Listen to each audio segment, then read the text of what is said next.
வண்டிக்கார நம்ம எந்த குறையும் சொல்ல முடியாதுங்க. அந்த ஈரம் இருந்ததுனால வந்து பார்த்தீங்கன்னா வண்டி வந்து ஃபுல்லாக மாட்டிக்கிச்சு. வந்து பைப் லைன் போட்டு அது வந்து ட்ராக் அடிச்சிருக்கணும், அடிக்கவே இல்லை. ஜஸ்ட் அப்படியே மண் மட்டும் போட்டு மூடிட்டு போயிட்டாங்க.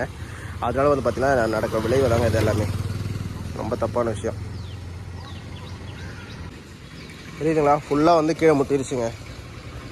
கோரி வஸ்ட்டு ஓவர்லோடும் கிடையாது, ஜஸ்ட்டு ஒரு யூனிட் மட்டும் தான் எடுத்துகிட்டு வந்திருக்காங்க. ஃபுல்லாக மாட்டிக்கிச்சுங்க உள்ள.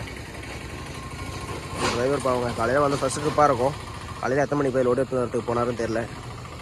கிட்டத்தட்ட 1 மணி நேரமாக அங்கே தாங்க வண்டி நின்றுட்டு. இப்போ தான் நம்ம கூப்பிட்டாங்க நம்ம வண்டி வந்து எடுக்க சொல்லி. நம்ம வண்டி வேறு சைட்டில் இருக்காங்க, எடுத்துகிட்டு வந்து வண்டி மாற்றி தாங்க எடுக்க முடியும். இருக்கிற வேஸ்ட் வந்து பார்த்தீங்கன்னா வேறு வண்டிக்கு மாற்றிட்டு அதுக்கப்புறமா வண்டி தள்ளி போட்டு தாங்க கிடைக்கும், இல்லைனா கிடைக்காது. ஏன்னா டெப்பரும் தூக்க முடியாது, தூக்கணும்னா கண்டிப்பாக வண்டி அப்செட் ஆகிற வாய்ப்பு இருக்குது. பார்த்தீங்கன்னா அதோட கோரி வேஸ்ட் வந்து ஃபுல்லாக வேறு வண்டிக்கு மாற்றிட்டு அப்புறமா தள்ளி போய் தான் கண்டிப்பாக கிடைக்க வாய்ப்பு இருக்குதுங்க.